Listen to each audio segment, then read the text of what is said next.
What's happening, all you dudes and dudettes? This is Dudes Talking Freedom back at you once again. This is Luke. And I'm Jeremy. And we want to thank you for joining us on the Dudes Talking Freedom podcast. We're brought to you by Warriors for Freedom, a nonprofit that creates pathways to engage service members, to help veterans and their families prevent suicide, foster camaraderie, and help them live their best lives.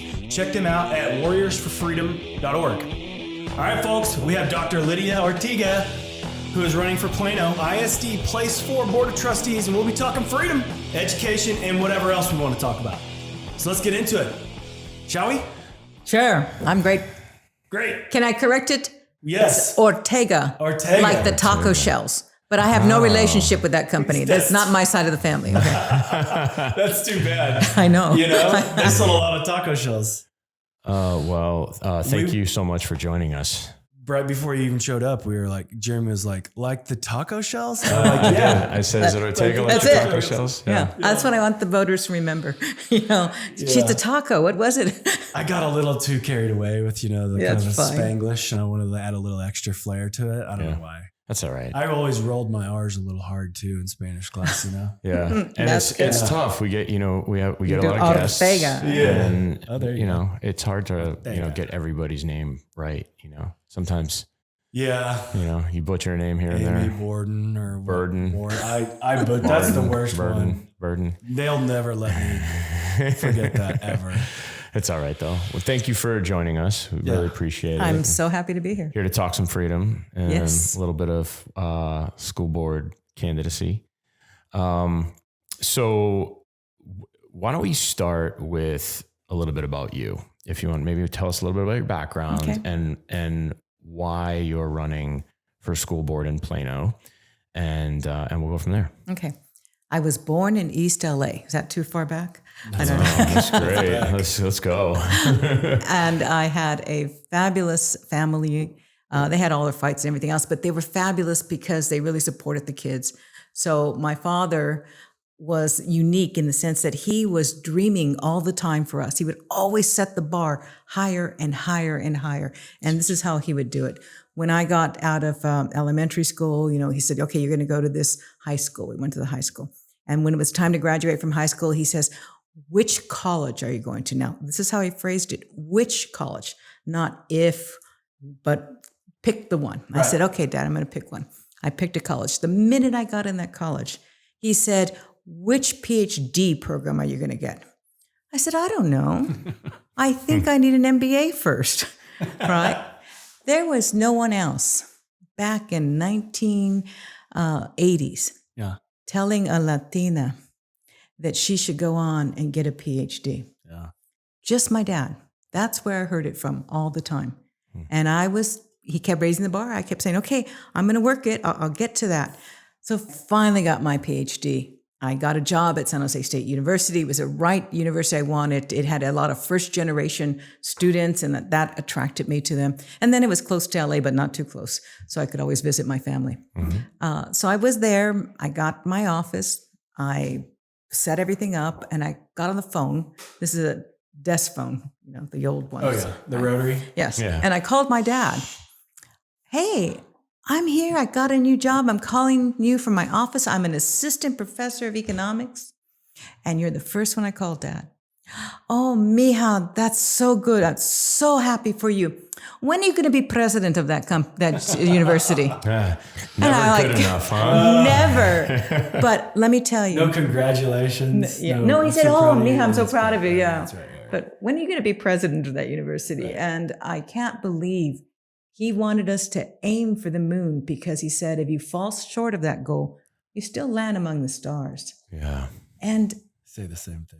So you need to have that for yourself and give it to others, especially your kids.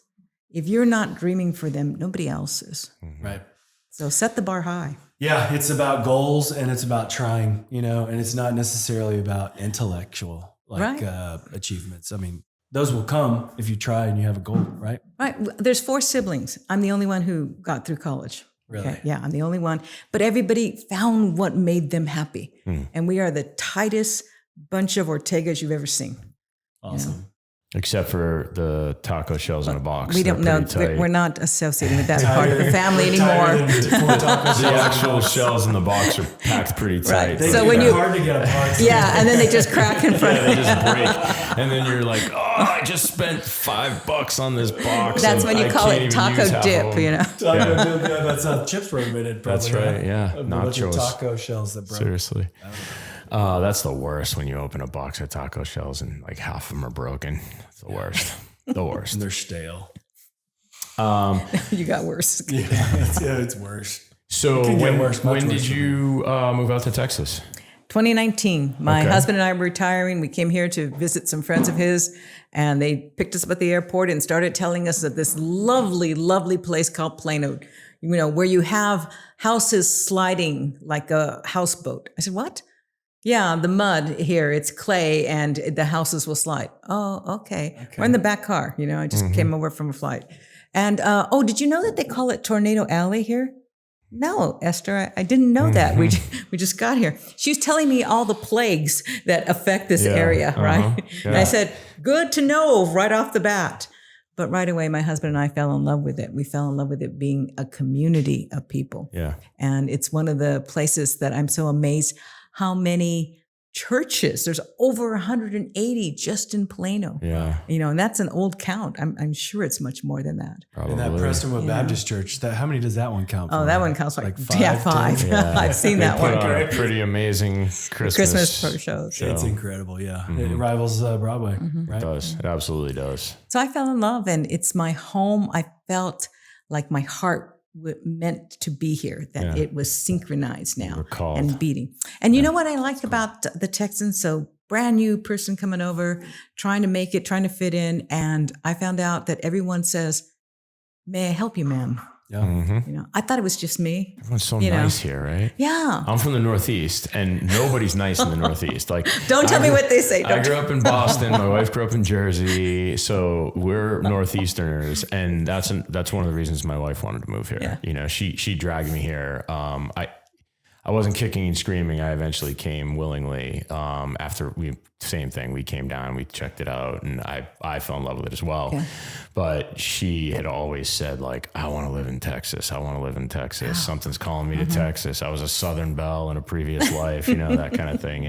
And I'm sitting there like, Texas, really? And it's I was just, you know, well, I didn't mind the heat as much as I just was. You did it the first year. Well, the first year constantly like, oh yeah, it was hot, and now it's nothing. You've acclimated. But I have acclimated, but yeah, same thing. I fell in love with it. Now I realize I've been called here. It was a different reason for us to come down here. But so let me test this with you guys. I saw so many people coming out to help. I finally realized that it wasn't that I looked incompetent, but that they're naturally helpful people. And I realized that it's almost a code of conduct, the way Texas kids are raised, that they have to learn as much as they can, be as good as they can at something, because the code of conduct says you have to be able to help people. Yeah.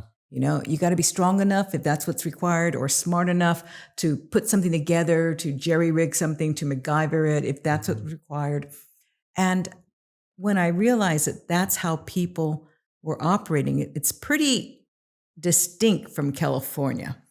So when you don't know what you have until you see which somebody else doesn't have. Right. In California, I was trying to get moving boxes out of the Home Depot. Yeah. And the wind's blowing. It happens to be the only time it rained in California that year. And one blows off.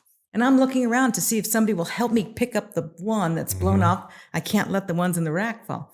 There's people all around me. Yeah. It's only drizzling. And they are looking in their phones. I can't make eye contact with anybody.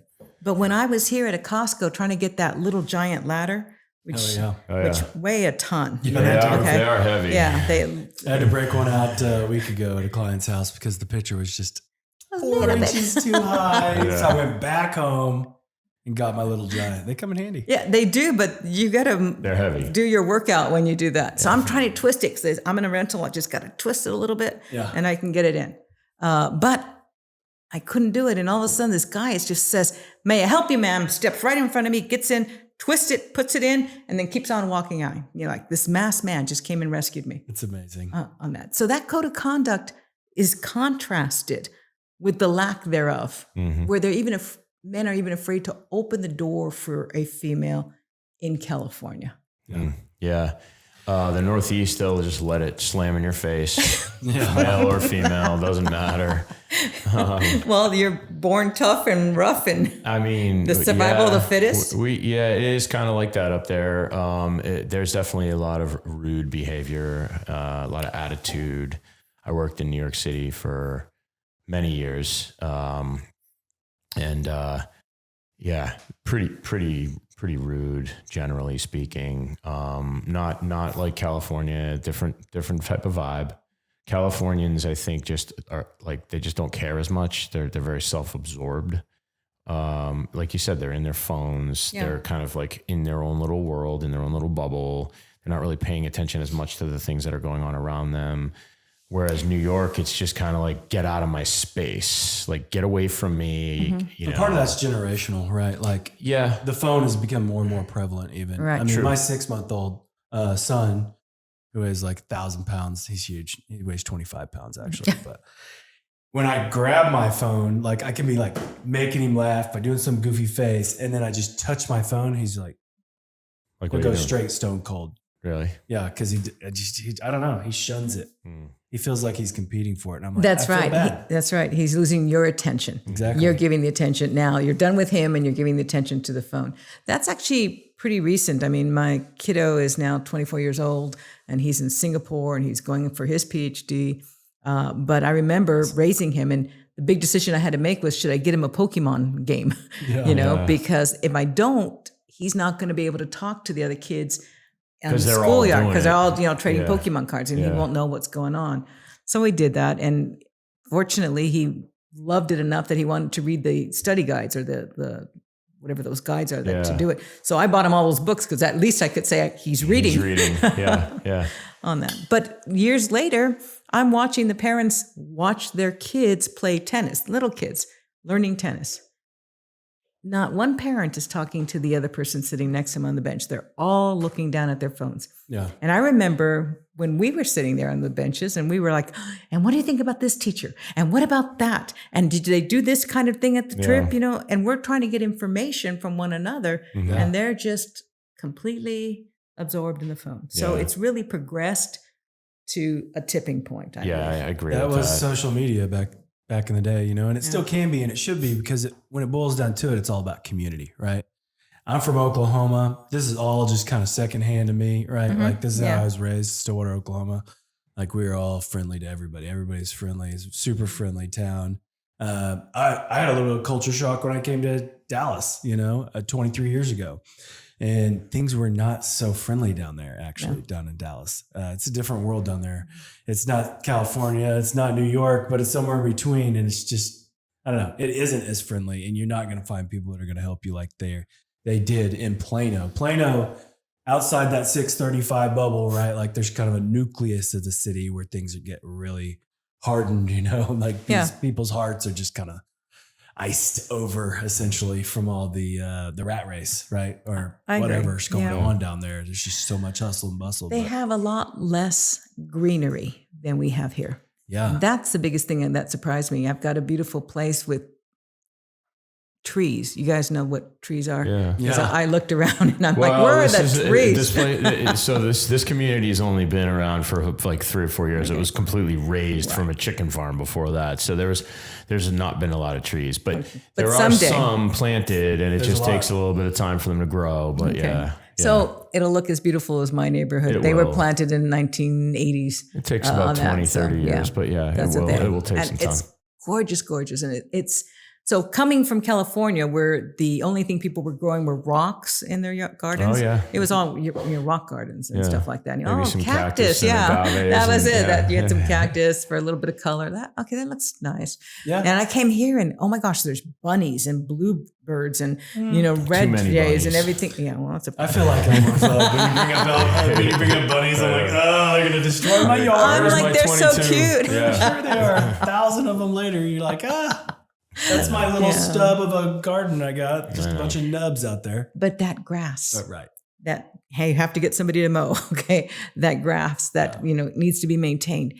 It makes you feel different. Yeah. Okay. It's a new year. It's like spring, I mean, the calendar before the Julius Caesar brought along August and July, and the beginning of April Fool's Day.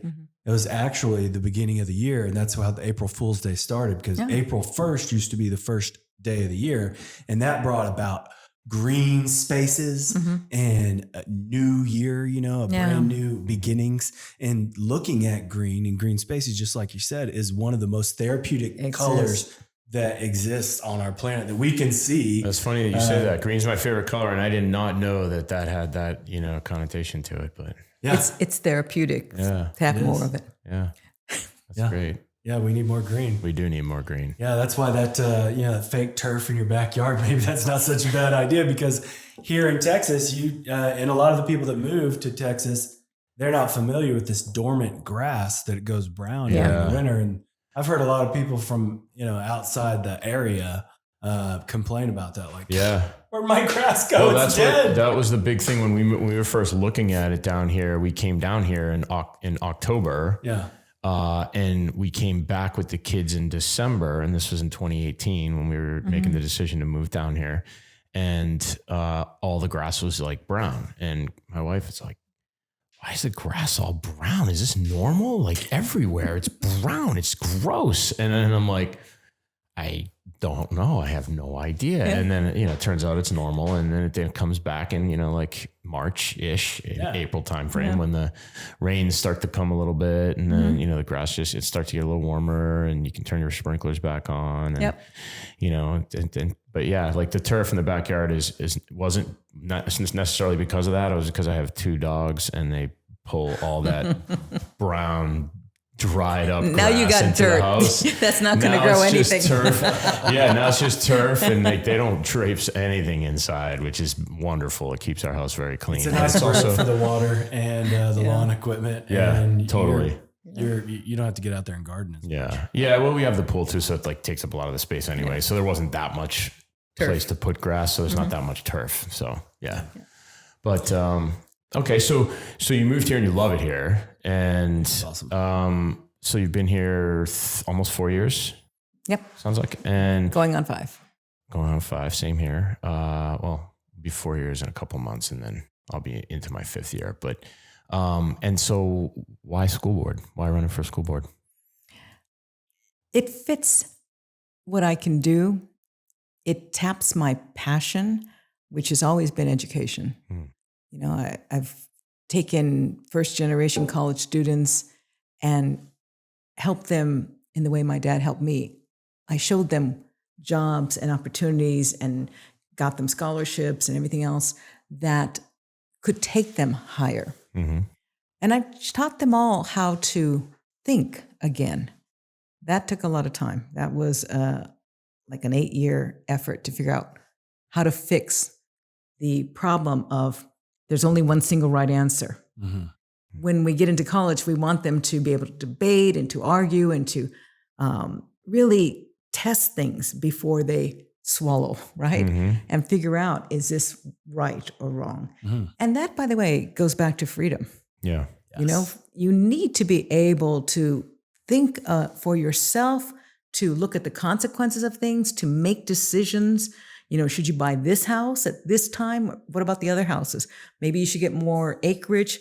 Some decisions are very, very complicated, and you really have to break it down into manageable pieces. You've got to work with a partner. Together, you have to have the same preferences and figure out where you're going to give a little bit, the marginal benefit, marginal cost, all that economic stuff. Especially when you overlay the U.S. tax code. People don't think, please, oh my goodness. We are recording this on tax day. Oh my God, I forgot. I was so happy that you mentioned that. I don't know how that word just sucks the life out of you. Oh, you're welcome. Oh my gosh. When you have that ability to think through complex ideas, you're more in charge of making good decisions. I mean, a lot of people think that That's not really what happens. They make decisions so quickly. They don't realize that they're still going through a thought process. You know, if somebody says, here's a Bud Light, and you instantly say anything but that. Yeah. Okay. You thought about it, actually. Which is most of America right now. You know, you made that decision, right? You didn't. It's not something that just happened. Right. On that. So being reflective on the thinking process and giving that to the students was a big deal. That's what needs to happen here in the Plano ISD. And that's part of why I'm here, because I know that they're just doing the same thing over and over again, focusing on the examinations, taking tons of these fill in the blanks, memorize the right answer question. And they're not doing the time to discuss, to answer. By the way, when you do those things, it makes you feel good about yourself. Yes. You know, you may be nervous, but you went up there, you gave your reason, a short sentence, 3 words, whatever. You sit down, everybody says, yeah, that's right, that's good. Yeah. You know, and that kind of affirmation, that's where you really get the emotional development that, I don't know what this SEL is, that you have to teach them socialization, emotional development, and emotional learning. Parents are really good at teaching socialization and emotional development. Yeah. But in the classroom, inspiring, I would use that word. Yeah. Are you inspiring the kids to go forth and complimenting and finding their strengths? Yeah. Yeah. My oldest, she had some struggles with math last year, and she lost a little bit of interest with it. And through that, I introduced her to sacred geometry, right? Okay. And showed her how cool all these different mathematic equations, essentially, because that's what sacred geometry is, what it can look like, you know, like graphically and spatially. And it just kind of like reignited an interest in mathematics for her. So, I mean, you have to take different looks at it and come up with creative ways that are unique to you, because we are all unique. There's never been another Lydia Ortega, and there never will be. You said it right. Yeah, I know. I was like, I was flipping a coin there. I was like, I'm gonna get it right. But that's what America's about, you know, freedom. I mean, there's a reason why the Chinese are sending balloons over the United States, is because they want to rip off all our good ideas. Yeah. Because at the heart of freedom in the United States of America is creativity and uniqueness, you know? Yes. Yeah. So I think that we have to continue to leverage that. I think it's a bad idea to, veer away from that and stay on the course that you're promoting and standing for. You're really right. And actually, I was wrong in the sense that I didn't promote creativity because I didn't give the students as much chance to speak as they should have gotten in my graduate courses, in my college courses that I was teaching. And once I changed it, I was blown away by how much creativity was in the room. And that's how I knew that I messed up. Yeah. All that other time. There was more that I could have brought out that I didn't. Well, constantly learning. That's what it's all about. And then changing the method. Yeah. For you too. Learned and fixed it. And now I can move on. I'm not going to beat myself over. But I taught a kid once. I was a tutor. And his parents said, "Oh, can you help him? He's doing horrible in math." And so it was towards the end of the school year, and he had really done poorly. And I said, "You know what? Let me help you do the next year's work. We'll work over there on the summer." It was algebra. All right. So we worked once a week on algebra. By the time he went back to school, he knew the algebra stuff. He was answering questions, and all his friends are going, "What happened to you? You were the lowest of the low in the other classes. Now you know all these algebra answers. What happened to you?" Yeah. So his confidence took off, and his view of himself changed because of that simple little change. Yeah. And it's amazing to watch that happen when it does happen. You know, Right. It's like when you see the light bulb go off for kids when you're teaching them something and they all of a sudden they have those aha moments and then they're a completely different person from when you started to when that moment occurs. Well, you guys are pretty much done at 10 years old. You know that, right? Kids are pretty much as influenced as they're going to get from you at 10. I haven't even heard 5 years old, but yeah. Okay, 5 is, That's too low. 10 really? Like after that? Because I feel like my oldest is 13 and he's still asking a lot of questions. That's the great part. And by the way, that's what the best thing you can do in response to this habit of answering only for, or looking for single right answers. Cultivate a reputation in your household. We ask questions here, you know, and don't ask that question, what did you learn at school today? Because they're always going to say nothing. Right. You know? Oh, I've learned that. That's like the worst question to ask. And, you know, they might actually be answering truthfully. Yeah. Because that word learn. They don't remember anything. Well, the word learn means that you own it, you can use it, right? Right. It's a different thing. And when they say, I didn't learn anything, maybe they're telling you, yeah, I'm just memorizing and I forget after a few hours what it was I memorized. Memorization is a big deal. And so I wanted to ask you a question about, you know, we're talking about freedom to learn, right? Freedom to ask questions and kind of cultivate that culture in school. Oftentimes, I think what happens is the curriculum, it drives the behavior, the system, as you will, it drives the behavior of the teachers. And then they're kind of forced into a certain process and a certain type of teaching, a certain type of education. And they don't, you know, they have to, we talked about this before, they have to get scores at a certain level, and they have to get enough students to get through the course curriculum and get through the school year and make sure these kids are graduating high school and going off to their next thing. And, you know, that's the ISDs are responsible for making sure that those numbers are up. And that's one of the problems that I've started to realize is happening quite a bit in a lot of the school districts here in Texas is, you know, my kids are elementary to middle school right now. So really paying attention to this stuff. And I never even thought about it until my kids were in school, clearly, because why would I? Right. And I think a lot of parents don't pay attention to that. They don't understand that that's what it is. And it's a product of the system that's been built around the schools. Let me ask you, the teachers guys, are a product of that system as well. You're completely right about that. And they're dissatisfied with it. That's not the job they signed up for. Right. Okay. They didn't sign up to be clerks and to keep track of all these records they have to keep track of. And they had creativity. They had ideas that worked, and they cannot even get to them because they're doing other clerk work that gets passed down. Right. Here's a question for you guys.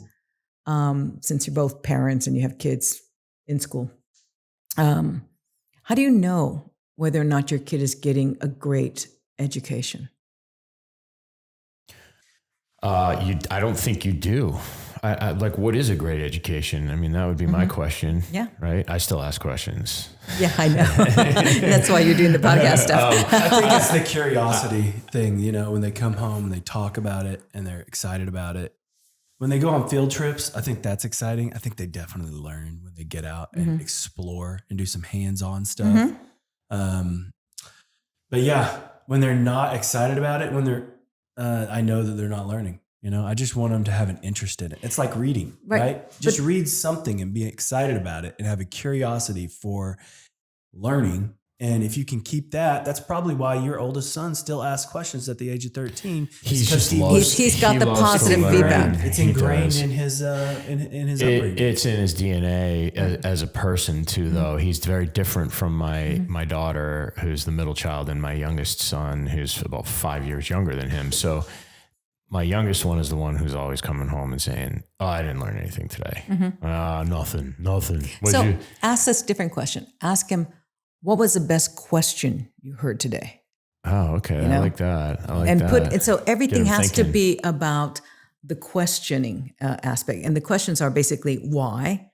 And then even asking the question, really? Being a little bit skeptical of the information. How many times a day did you ask the question really? Yeah. You know, how many times a day did you say, what if? Yeah. What if we combined that, barbell or that with this and, what if? Yeah. That's where all the creativity spins around. Yeah. The last kind of question is the then what happens? Then what? Consequential thinking. Yeah. And that's kind of the hardest one to think about, but you can play games with it. You can, have a storytelling and then you say, then what? I like the then what. That's so I'm in software sales. That's my career. And then what is the most powerful question I ever ask, is because when I'm trying to drive towards outcomes and I'm trying to figure out how do we get to a signature on a contract? So I'm asking them a little bit about their process for making decisions. And I'm like, okay, then what? well, then, I got to go to my boss and, oh, well, then what? And then, well, after that, then, we have a meeting and then we talk to this person and then we go to procurement or sourcing and we have to have a discussion around budget and, oh, then what? Well, then, it goes to legal and then we have a discussion with legal and we negotiate commercial terms. Well, then what? Then we sign a contract. Okay, great. Now I know your entire process. Right. Thank you. So it's a very powerful question, right? So I actually like that. I never even thought about connecting Thomas, that with, the best example I had for that was Thomas Sowell, where he gives Thomas Sowell. He's the best. Let's have a moment of silence for Thomas Sowell. I mean, he's just a phenomenal writer and person. But he gave the example that his teacher asked a question, and he immediately raised his hand. He gave a good answer. Good, Mr. Sowell. Then what happens after 5 years? So he thought about it some more. Said, okay, well, after 5 years, then this will happen. You're right. Then what happens? Another 5 years later. And at this time, he's beginning to see that the way people react to the rule changes, are producing an outcome that's actually worse than the one you started with. If you had just stayed with where you were, you would be better off than the 10 years to get to a point where people have changed their behavior to pursue the goals, even though you made them jump through a bunch of hurdles. Right. Yeah, when you talk about that, it reminds me of that John Calhoun Universe 25 study that he put together, where they have a scientist, guy has this room that's like twice as big as this garage, I don't know, 400 square feet or something, 200 square feet. But he fills it up with pairs of rats or mice, right? Mm-hmm. And the mice are given all the food and water they want, all you want, all you can eat buffet 24/7. And what he found was after 4 generations, none of the guys wanted to have sex with the women. All the girls were just so obsessed with their looks. And there was no population of mice after that. Population collapse occurred and there was no procreation that occurred at all. Yeah. So, I mean, this is one of those questions, what if we give everybody everything they want all the time? A stipend, monthly stipend. Sounds that they have to live there. States of America. Yeah. Universal income, right? Free healthcare, free everything. Right. Instant access to anything that you want online, make it easy to pay for things, make it easy to buy things, make it easy to order things, make it easy to get what you want instantly within a day. Let's go back to the original question, right? Which you said is that the original colonists were known for asking why, right, or have that. So I'll take that as a given. Is that what made us so unique, that we had this group of people who are prone to questioning and asking why? Because that's what we have to think about. I'm always wondering, you have a bunch of family members who don't want to fight. Hello, Britain, Great Britain, the whole biggest, best army ever. No, let's get along with the king. And the other people are saying, no, we have to fight. We have to go forward.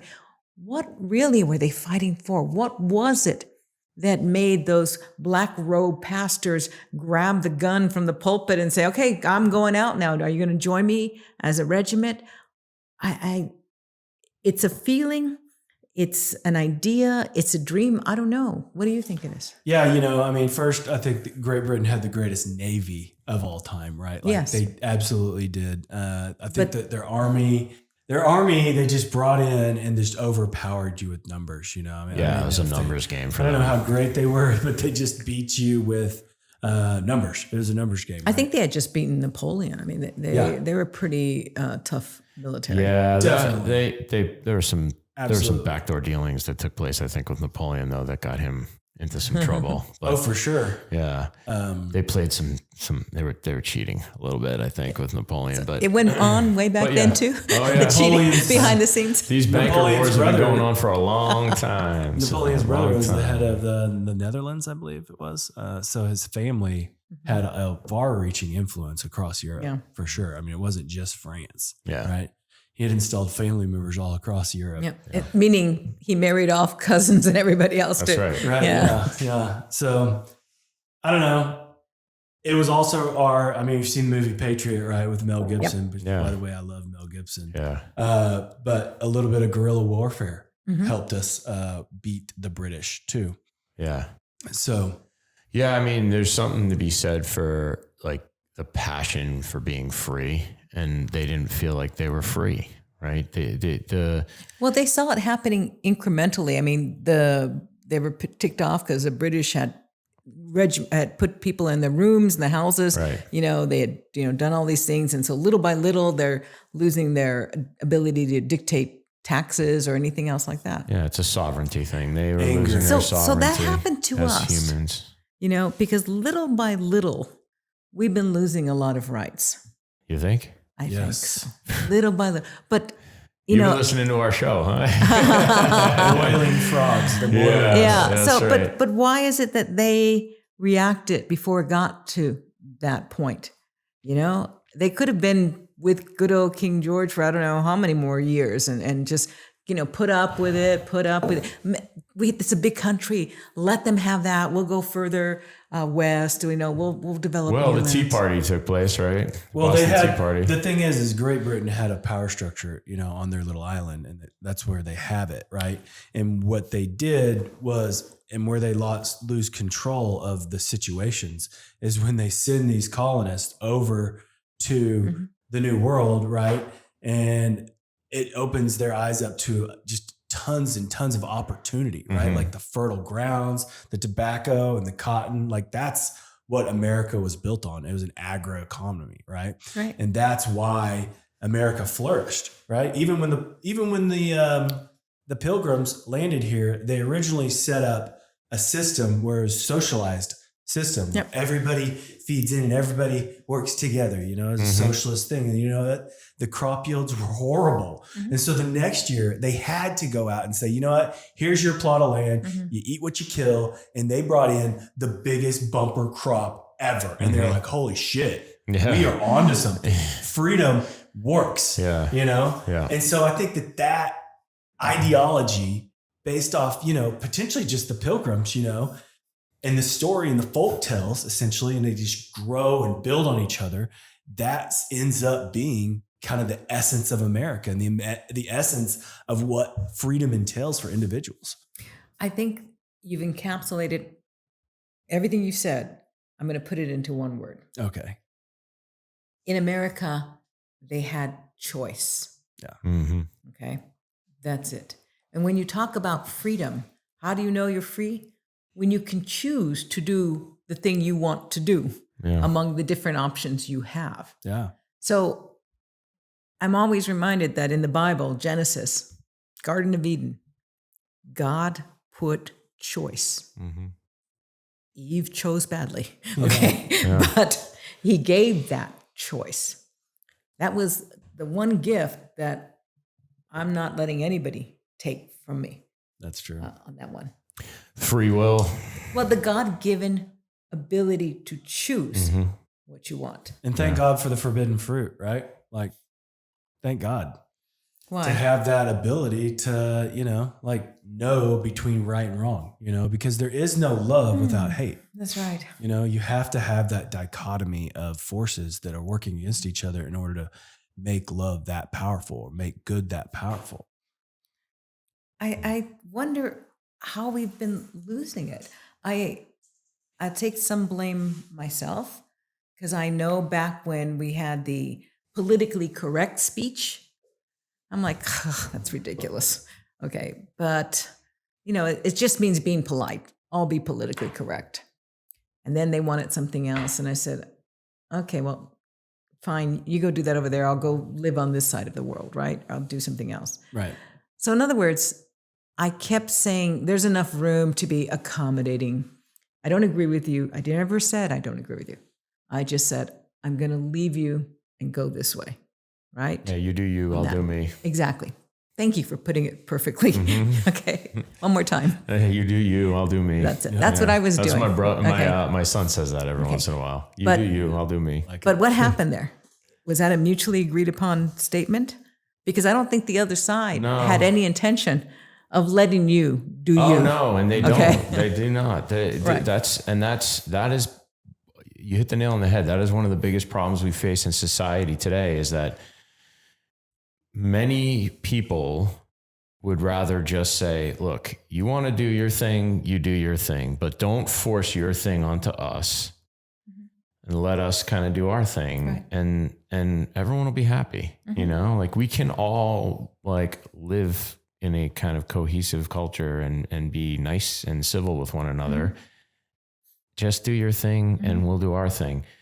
And, you know, there are obviously lines that get crossed, right? So you have an argument from the left, I guess you could say, is that when it comes to things like abortion, right? That you can't, if you're on the right and you're anti-abortion, you're pro-life, you can't say, you do you, I'll do me. Right, like Solomon. Because you're trying to say, no, you can't do that. You right? can't divide the baby. Right. And then there are some of these issues that, like, how do you solve that problem? You can't solve it with you do you, I'll do me. And then it becomes kind of one of those like spiral issues that it becomes almost virtually uncontrollable at some point, because there's just a constant tension. So one of the reasons why abortion and giving child's life is so important to us is because it's biblical. You know, I never said to anybody, I disagree with what you're saying, and I'll pray for you. Or if you want to talk about it, I'm going to talk about it in the way I was taught by God to go out and spread his word. Right. I didn't do that. I was in California. That's my big excuse, right there. But I was in California. California explains everything for me. But now that I'm here, you know, I have a duty to say my opinion as God inspired it, right? To say, I disagree. You know, I don't think you're right about this, and I'm not going to allow it. If you don't do that, then we're proverbially backed up into a corner. Yeah. You know, and that's where I felt like I have gotten to.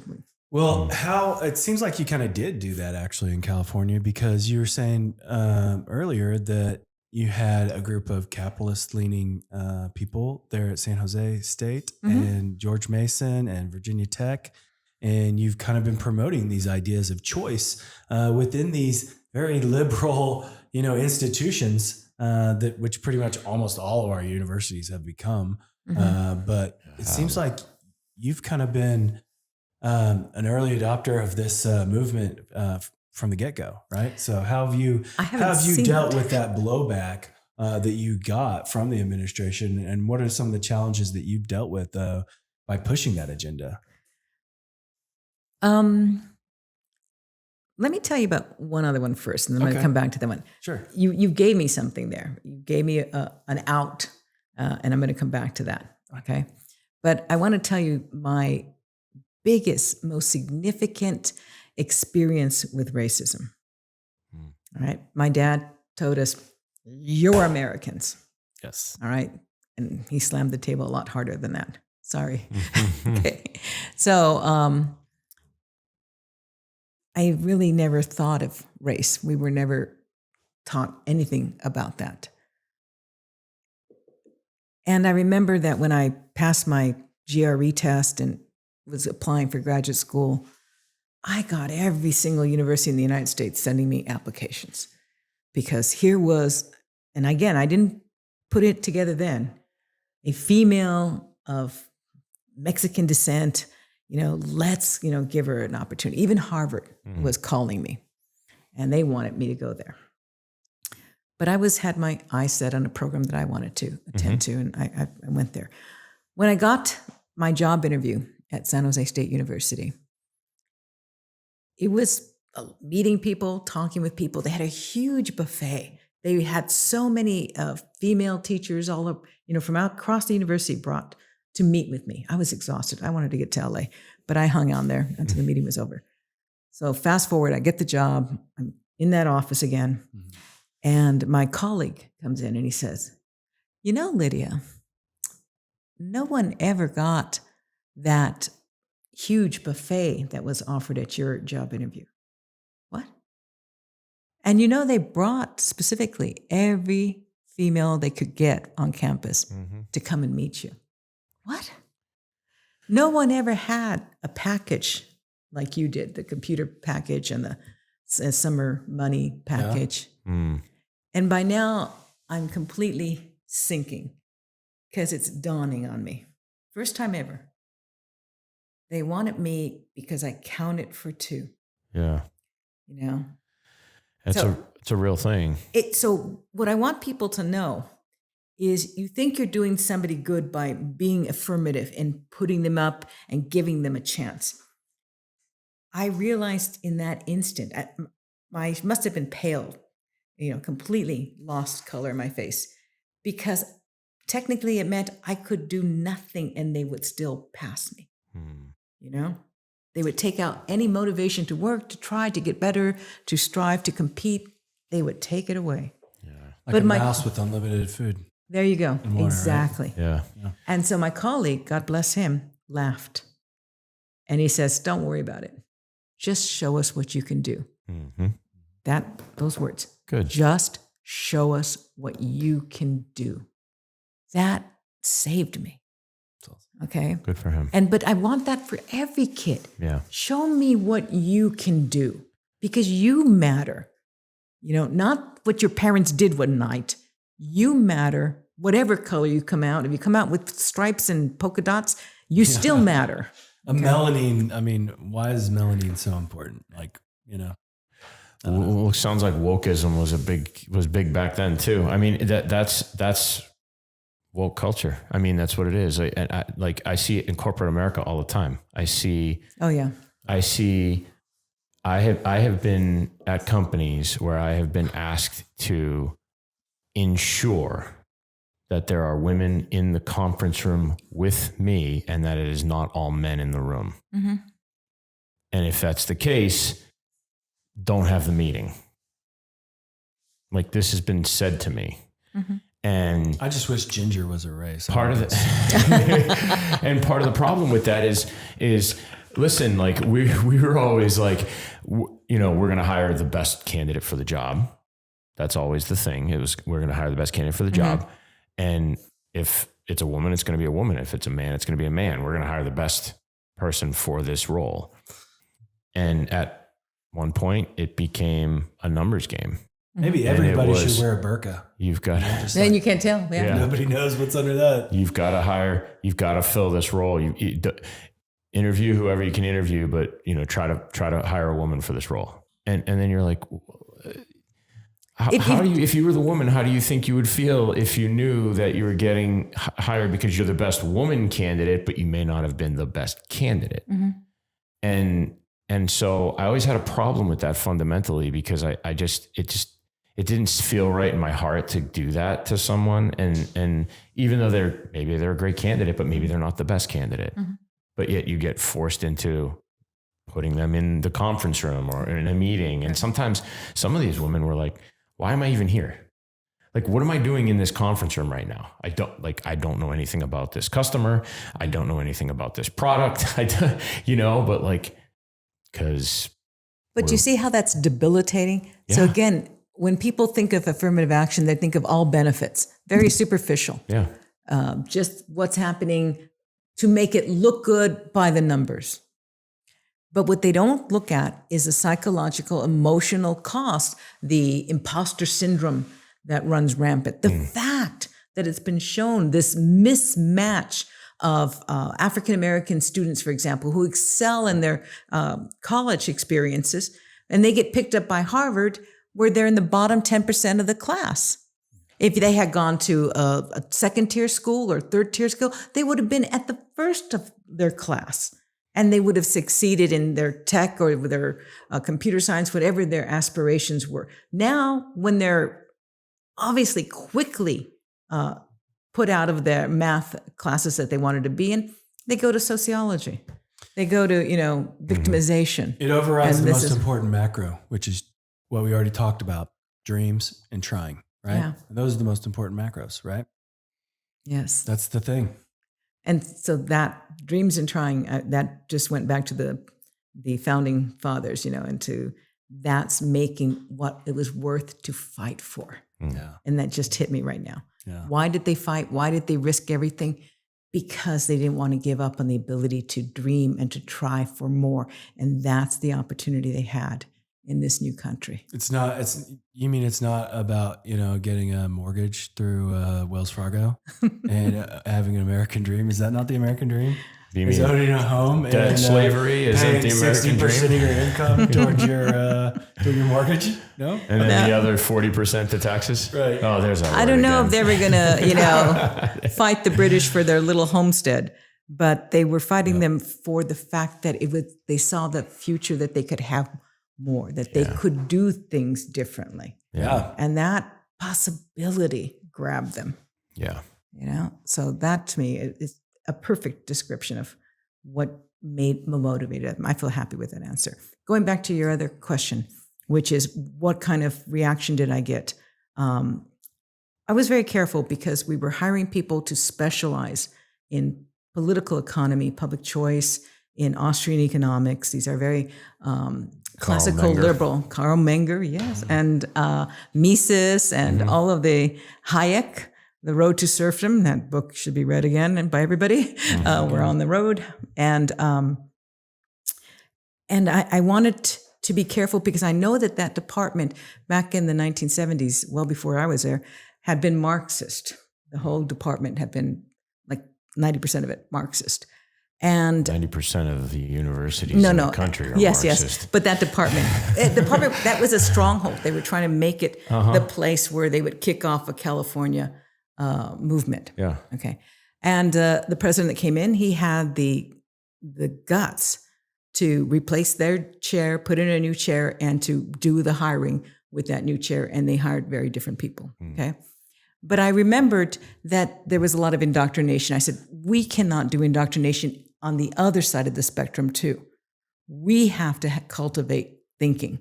So, student comes in, if they want to argue Marxism, they get all the room they need to argue that. And I had professors that would take them out for coffee, that they would go and have a Saturday reading on Mises, by the way, and just keep mentoring and let their thinking evolve however it would. I did not want to be what the Marxists were, and that's saying indoctrinate. So because the faculty all knew the same body of work, we were careful to say, well, I'm not going to make that requirement because you're using it in that class. We're going to, bring in different things. And so we were careful in what we did. Right. But the students outed us. I had stayed under the radar for quite some time. Stockholm Syndrome. Yeah. And they outed us by going to their sociology, their maybe their history class and arguing. Oh. They stood up and argued. And that to me was Achilles heel. It was really good. I loved it. Yeah. The response of the one faculty member in particular was, he said something to the effect, you're just one of those econ majors. And when the student told me that response, I said, gig's up. Okay, they know what we're doing. So we had John Stossel come to be the first speaker in our provocative lecture series. Yeah. I said, if we're coming out of the closet, we're going to do it, our way, and we're going to define ourselves.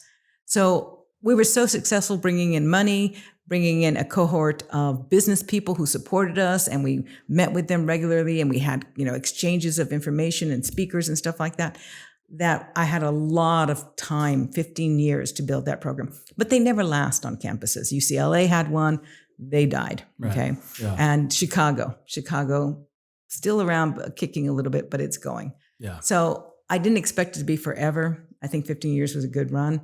I'm very proud of what our faculty did. I'm very proud of the fact that they've made other people's lives better. Well, one person that's a free thinker, essentially, right? I don't know how many men that equals, right? Men, women, whatever you want to call. But one free thinker's got to be worth at least 100 factory workers or whatever. Wow. Whatever the latter is. I don't know what the ratio is, but it doesn't take much, right, to enact some serious change. It's the immovable minority, essentially. I mean, those are the little groups that the internet has made famous, right? The long tail effect is essentially that's what it's called, right? Yeah. But so you may have thought, 15 years is a huge impact, because think of all the little rabid mice you created that are just out there tearing apart ornamental corn for fun, or whatever it is. They are. We were known, we had a reputation. We had people coming from Sweden, from, all over the world to be in our master's program, things like that. We were a terminal master's program, so we couldn't give you a PhD, but we sent more people to PhD programs than PhD granting programs did. Right. And we had people coming and talking to us, how are you doing this? Because of the mentoring, because of the communication, because we passed people off. We had fun. After the provocative lectures, we went over to the local eatery, bought them pizza and beer, and sat there and talked with the kids in those little booths, those vinyl chairs. College kids love pizza and beer. Bribed them. We did. We did. We know how you did it. Yeah. How do you raise a good student? How do you raise a good kid? You bribe them. Yeah. You bribe them to sit down and relax and talk. You got to know more about the aspirations of that kid and their. I had kids that were from Mexico and they were gangsters. I mean, they had the tats and everything, and one had to make that decision to change his life and not do that. So I'm like, oh my gosh, you're in my class. Who knew, right? So you got to know them and they got to know you outside of the office. It was a big deal, that provocative lecture, and we called it the Barstool Economist Gathering. Okay, that's what it was. I love it. So is that what forced you? Is that what forced you away from San Jose State University? I know we had a new dean who came in, and his job was to get rid of me. Yeah, because the sociology department, the psychology department, and all the other ones had long put up with me, and they just said, next one's got to, get her out. Yeah. And did the same thing happen at the next location, essentially? No, next location was here. Oh, okay. I had a chance to continue to what's called early retirement, so I could go back for a semester and teach for 5 years, and I would make a lot of money doing that. Right. And it's just a quick flight, San Jose to, DFW. So it was an easy thing, but I thought about it. I said, you know what? This is my home now. Yeah. I'm not going to have one foot back in California and one foot here. Yeah. This is it. So my husband was shocked when I didn't tell him before. I said, I signed the final contract. What? Really? We gave up a significant amount of money. Yeah. But it doesn't matter, because I'm involved now in the politics here. I'm involved here in making this place stronger, and it's making me stronger. That's great. Tutoring, right? And money isn't the most important thing you have. No, it's time. No, it's time. And you know what? I'm working with a bunch of. Let me give out a big shout out to all the precinct chairs and all the volunteers who are walking. They know what their job is. They take the push cards. They go and talk to the voters. They knock on the doors, whether it's hot or cold. They're out there all the time. And God bless you. You do it without having a manager overlooking your shoulder. You do it because that's what you're giving back to Plano, the chance to vote for good candidates. And I just want to say, thank you, thank you, thank you. From the bottom of my heart, I really adore you, and I'm so proud to be in the grassroots. That's awesome. Well, Plano is a huge town. I mean, it's been around, the Plano ISD has been around for 132 years. Yeah. I can't believe how old it is. And if there's 300,000 people in Plano? 300,000, yeah. That's a give or take huge number. Yeah. Well, they're building apartments now. Yeah. How many students? Okay. How many students? It's around 50,000. It's a little bit less. It's not growing, right? Yeah. So we're having a declining birth rates. We're having people going out of the ISD because they have special needs kids or issues with learning, or they want to go to private school, or they want to go homeschool. What are some of the issues that are from your perspective? What are some of the major issues within the ISD today that you think you can help with? So I'm going to keep my attention on making sure that we get more interactive learning that invites questioning and everything else. Okay. I want it, and that's not a curriculum change, it's a methodology change. Mm-hmm. So that is where I'm going to look for things to do. But the other stuff that we all have to take stock of is financially, we're on the edge.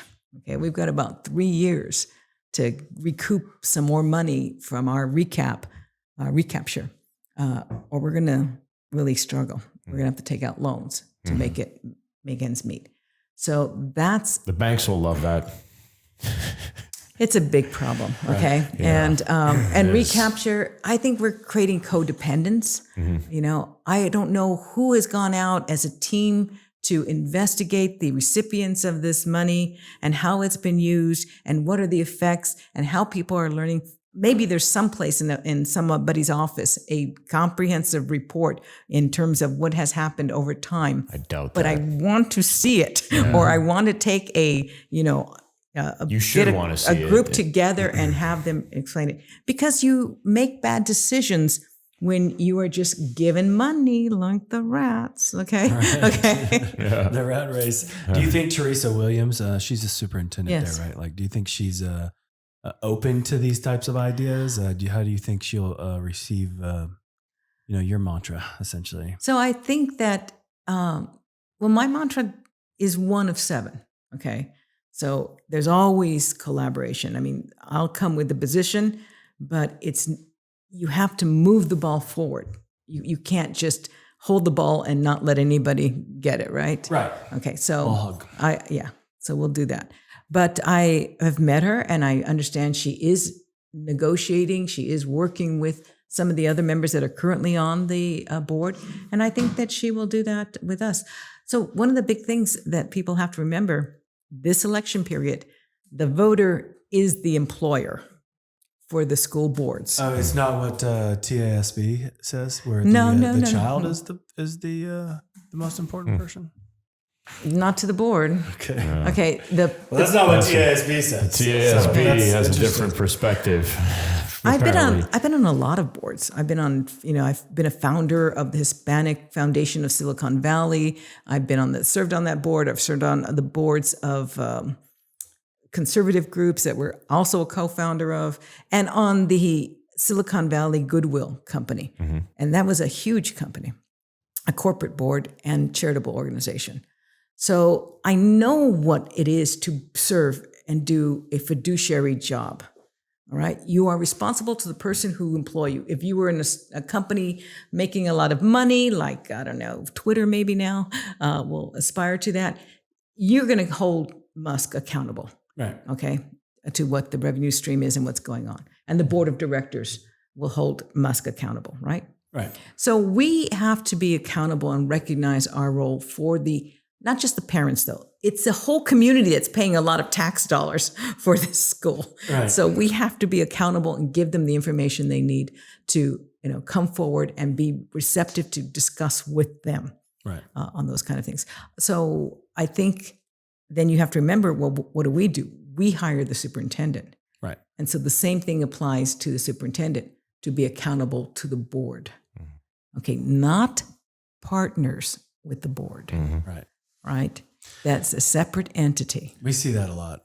Seems like that it's just one big partnership, essentially. Yeah, that's what it feels like oftentimes. And with a lot of, candidates that we've spoken to, it feels very much like a partnership between superintendent and board, and not as much accountability to the board and thus to the people. And so I'm glad to hear you say that, because you're right. That's how it should work. Right. Well, it's legally what it is. The superintendent, the school is a different legal entity from the board. Mm-hmm. As a matter of fact, we're looking at having a board with our own attorney consultant. Oh, cool. Because if we use the school's consultant, that's Conflict conflating. Interest, yeah. It's conflating the objectives, and you can't really get the information that you might want as readily. A lot of school boards fill up their school board meetings with a bunch of just kind of nonsense, just a bunch of fluff where they do a bunch of back patting and dog and pony shows. and kind of circumvent and drag out the process so that attrition occurs and people leave and they don't really get to talk about the heart of the issues that need to be talked about.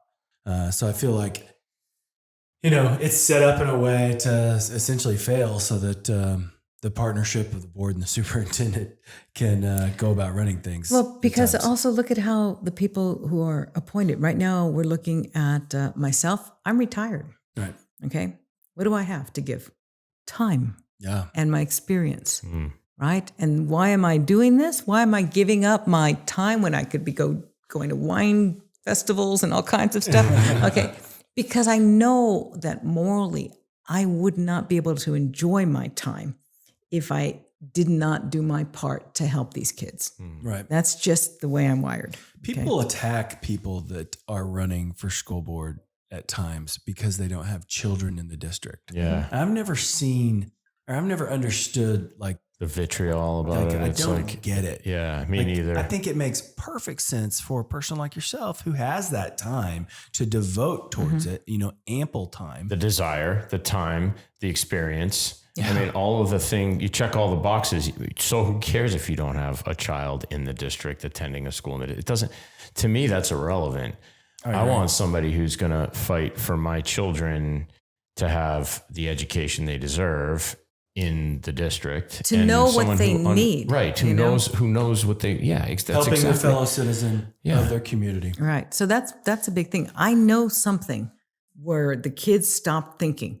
I know how to get them to start thinking again, and I've just got to figure out a way. Maybe I'll start borrowing your podcaster over here to figure out a way to get that information out. Because if you have a society where the kids do not know how to answer complex questions, they are just like tissue paper floating in the air, whoever blows the hardest on that, because they can't stand on their own decision-making and their own variables and look at a problem on that. So it's a critical thing that you're not going to get the innovation you talked about, the creativity that was here originally, right? Yeah. You're going to lose that. So do you have a curriculum of things that you'd like to discuss?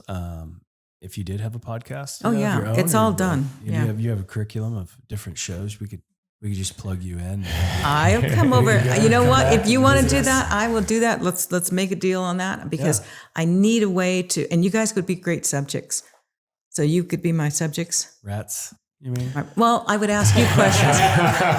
Do we get cheese? Guinea pigs. I would ask you questions like, let's see, Luke. Suppose you're having a job interview, right? And this is your dream job, Luke. And at the end of the interview, they said, you've done a great job. You look like you'd be a great fit for this company. We just have one last question for you. So I'm going to give you that question now. And you relax. Okay, good. Okay. So here you go. Suppose you're on a boat and the boat is over the deepest part of the ocean. And all of a sudden, a large wave comes and it rocks the boat so severely that the bowling ball on deck falls overboard. Right. Luke, for your dream job, tell me, how long do you think it takes the bowling ball to reach the bottom of the ocean? I don't know. That's the number one answer. Yeah. It's not the correct one, but it's the number one answer. I'm sure it is. I mean, I don't know how long. I would ask how deep the ocean is. Okay. Well, there's parts that are like 3,000. But I specified it's the deepest part of the ocean. Right. I don't know what the deepest part of the ocean is. How deep is that? That's the first problem I have. Right. No, the first problem was when you went like this. That's fight or flee. Yeah. Okay. You wanted to back away and get away from this problem. This was like a little attack. Right. Okay. And I get students and they just bust up laughing like, this is insane. This is ridiculous. Let me try an easier one on you. All right. Let's have it. For your dream job. Yeah. How would you move Mount Fuji? With my mind. Is that your complete answer? Yeah. I'd move it with my mind, in my mind. Close my eyes and I'd move it. And in my mind, it would move. And what do you think about that? If you operate under the assumption that we're all living in a matrix, I think it's 100% legitimate. Nobody said I actually physically needed to move the mountain. Okay, so you're getting very close to it. I'd use I move it in my mind. I close my eyes and I move it in my mind from one place to another visually in my own mind.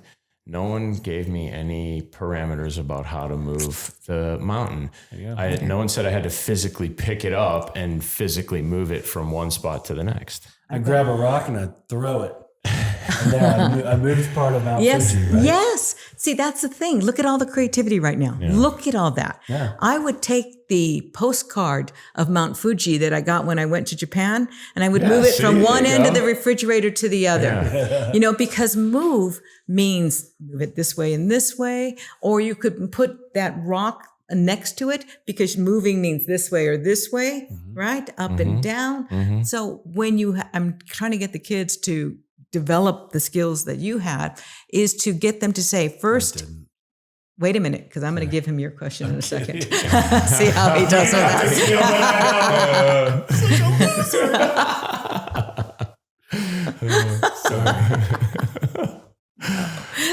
But I'm kicking my own ass. So it's very simple. All you have to do is take each word, and before you even think of an answer, because kids are looking for that single right answer all the time. Right. And they want to find it and they want to put it there, but they don't even have the whole question defined. So you define the word you. Who's the you here? You're a meditator. Okay.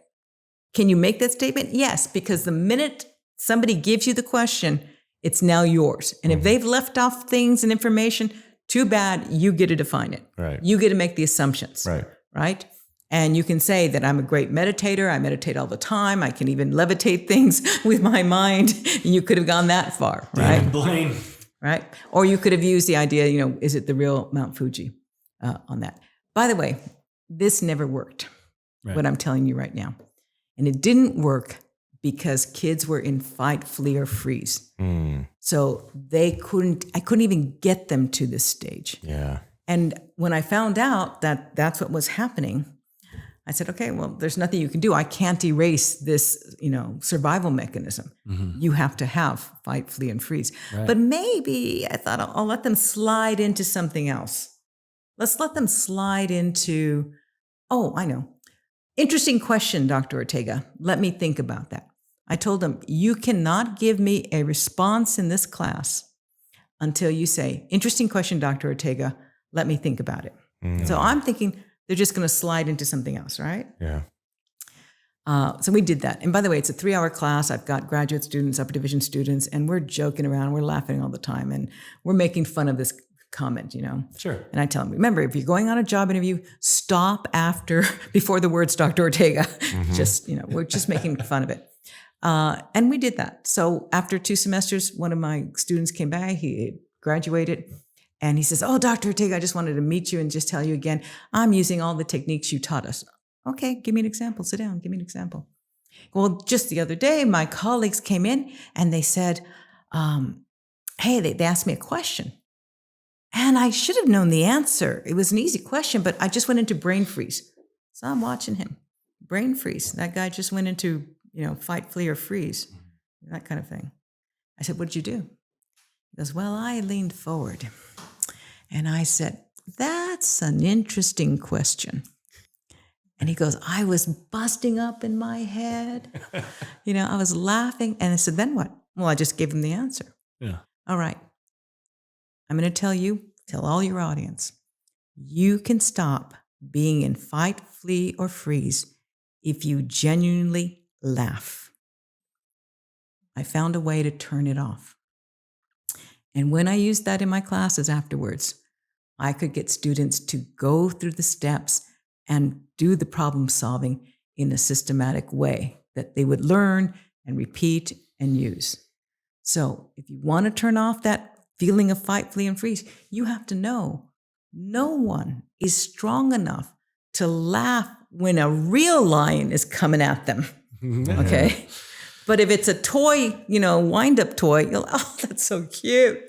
I mean, I laugh at everything. Yeah, I'm starting to feel pretty good about myself. You're a laugher. I laugh about everything. That's perfect. It's ridiculous. Then, I don't know. But so the thing is, It made pledging. So really once, hard. if I told you right away that you have the ability to define that question, to make it with yourself. So if you wanted to know, well, I don't know how much the bowling ball weighs. That's another question. Yeah. Okay. Is it So, 8 or is but it you know, 13? so it's your boat. Yeah. You make up the assumption. Right. How much do you lift when you bowl? I switch around, maybe more like 10. Okay.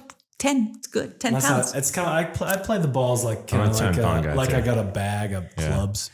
I would have just said, Use an 8-pounder here. I would have just do a said spin move. under an hour. It would have been my I answer all the answer. questions. Under 1 hour. Under an hour? Yeah. Okay, wait a minute. Less than an I'm going hour. to come back and work with you on. You heard the question. So he's making it a 10-pound ball. Got it. Let's work with that. Okay. Under an hour. All right.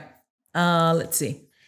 It can't possibly take more than an hour. By the for a way, bowling does ball to it fall does to it the fall? bottom of the Does it ocean. sink? Does the bowling ball sink? Yeah. Yeah, absolutely. It sinks. Okay. So It's heavier you're than going to the say water. we're going to assume at least that it will sink. All right. So we get rid of that problem. You have to stick with the problem as much as possible. You can't wish it away. Yeah. It sinks in under an hour. It sinks to the And bottom how of the long ocean. again in does it under an take hour. that bowling ball to fall to the bottom? You said an hour? Under an hour? To the bottom of the ocean, Yeah. that in the spot that we're in, under 1 hour. And how do you know that? Why? What is the My background assumption- information? my What's the assumption reasoning? My assumption is that the bottom of the ocean is not deep enough for a ball that is, regardless if it's 8 pounds or 13 pounds, to take more than 1 hour to fall to the absolute bottom of the ocean. At the deepest, I think the deepest part of the ocean in the world, that the bowling ball will fall to the bottom of that part of the ocean in under 1 hour. And So, how long does that? What is 1 the? hour. What's the depth of the deepest part? irrelevant. 36,000 I think it would be under How did 1 you get it? hour. This is Mariana Trench. And Right. it takes 16 minutes to get there. To go down from the From top? the top to the bottom. Okay. 16 minutes. You missed it by a long shot. Okay. I said under 1 hour. I was right. mean, I was yeah. correct in my answer. Bob, I'd like to bid $1. Oh, I saw that one. I said under 1 hour. I didn't, I could have said under 30 minutes. I still would have been right. So the yeah. story here is to show that you are not panicked and that you can think through something. So you might say, I don't know how deep the deepest part of it is. I remember it's Mariana's Trench, but I don't know. But I know that the highest point on Earth is Mount Everest. Mount Everest. Okay. And that's give or take 5 miles. On a really cold day or winter, it may be, more And that's or changing. less. Changes It every day. changes. Yes, it changes. So let's ballpark it. We're ballparking these things, right? Yeah. We're giving a reasoned answer, not an exact right answer. So you get this and you realize at 5 miles, and then how fast does it fall? At what rate of speed does it fall? If you're going to use the equations. I'm talking to a bunch of econ majors. They're using all the equations all the time. Yeah. So there you have to figure out, well, I don't know how fast it falls. So let me ask you to do something here. I'm going to ask you to close your eyes in a second. And I want you to imagine that you have a bowling ball, 10 pounds in your hands, both hands. Okay. Got it? And you're standing over the 10-foot end of the pool. Mm-hmm. Drop it and tell me, okay, drop it. Now tell me, how long did it take to fall? 1 second. Yeah. About 1 second. That's pretty much the number. The whole class will come up with about 1 to 2 seconds. Yeah. Okay. They just visualize it.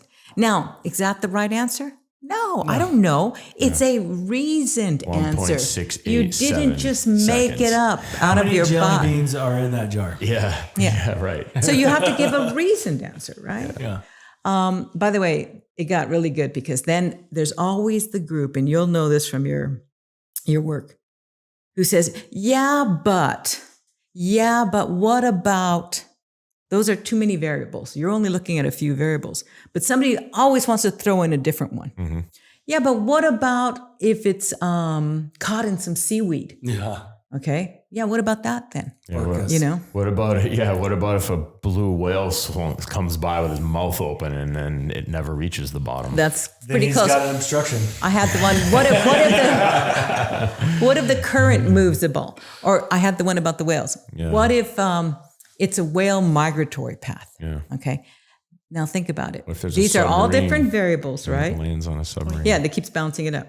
So if your boss says, yeah, well, what about if it's a whale migratory path? You'll tell him, I would need a boat and a team and some very expensive technological equipment And I would go out there for about a month during the migratory season. And together with my team, we would count the number of times that it hits a whale and be able with sonar to measure how long it takes the ball then to get to the bottom of the ocean. And I would come back here after a month and a half or so, and I would give you a very precise number. Okay. And I would give you a bill this long, right? So you have to realize that the benefit has to be worth the cost of getting that additional piece of information. Yeah. And at some point when somebody says, I'm going to hold that constant, you hear that all the time in economics, hold it constant, don't do anything with that. It means that that variable is not significant enough to change the answer. De minimis. Yep. You're talking about critical thinking at its core, really thinking through a problem, asking questions in your brain or out loud. And having fun with it. And there's just not enough of that in school today. It reminds me of this bowling ball. I can't stop thinking about these nodules on the bottom of the ocean that they're mining now. They've worked on ways to mine these nodules, which are kind of like these oblong looking bowling balls, not really balls at all, oblongs. And they pull them up, and there's all kinds of rare earth minerals in them, cobalt in them, all these different things that it takes in order to make batteries from. And currently the Congo has a ton of cobalt. Yeah. That's kind of the biggest spot, right? Like Glencore is one of the biggest owners, the mining company, Glencore, that you mine stuff there. But there's some other companies who's working with Norsk, who's the biggest shipping company, dry bulk shipping company in the world, right out of Norway. And they're working in tandem with this company called the Metals Company, who are working towards getting these nodules off this ocean floor in order to mine them, and in order to get this these rare minerals that we're in a big shortage of. So, I mean, that's critical thinking outside the box in a real world scenario. Yeah. And you got planetary resources, which they got swallowed up and they're doing something different now. But there's all these other corporations that are out in space, right? Trying to mine asteroids. So. And you have a big issue of property rights there. Yeah. So if these are all common access goods, you're going to completely deplete the resources, whether it's up in the space or down under the ocean. There's get it while it's there, because everybody's going to come and mine it out. Yeah. That's a problem. And then the problem that is there's nobody accountable to how do you dispose of it afterwards, after its useful life, treatment. Where do you put that material? It changes the composition of Earth, which is who we are at the core, literally. Is a collection of different resources, right? Like to make up even our bodies. We are stardust. Yeah. We are.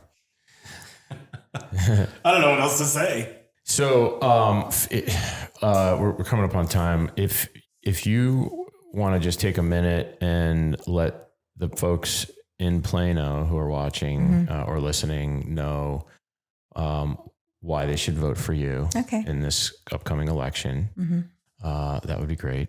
Okay.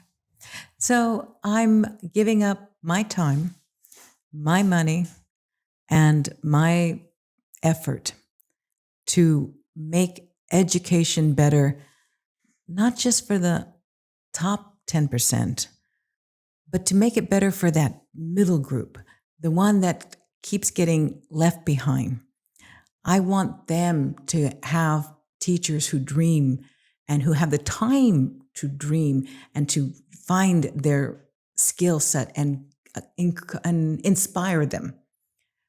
So it's more than just balancing the books. It's more than just coming up with the policies. That needs to be done too. But I'm there because of my heart. And I think that's a good reason to vote for somebody. I have the skills, I have the experience, I have the knowledge. I've been very, very blessed. But I also have the heart. So thank you. I hope you vote for me. Go to Lydia Ortega 4, the number 4, Plano.com, or Lydia Ortega 4 Plano @gmail.com. And you can email me, or you can look at my page, and you can donate too. I really would be welcoming all of your support. Take care. Well, thank you for joining us, and this has been an awesome conversation. Seriously. I've had a lot of fun. Plano ISD is so lucky to have such a passionate educator and candidate. Passionate running. is the word that continued to, spin around in my mind as we've had this conversation. They were blown off. Yeah, I know. Seriously. You guys are so much fun. Thank you, because I wanted to come here and just spend time talking, and you fulfilled that. I needed to get this done. Well, thank you for being here with us. Are you listening? Damn. All right, dudes and dudettes, that's a wrap for this episode of Dudes Talking Freedom. A special thank you goes out to Dr. Lydia Ortega, Plano ISD Board of Trustees Place 4 candidate, for joining us in studio tonight. Again, to learn more about Lydia or to donate to her campaign, visit www.lydiaortega4plano.com. That's the number 4. The website link can be found in the show notes. Best of luck to you at the polls, Lydia. For DTF, this is Jeremy. This is Luke. And we'll see you next time.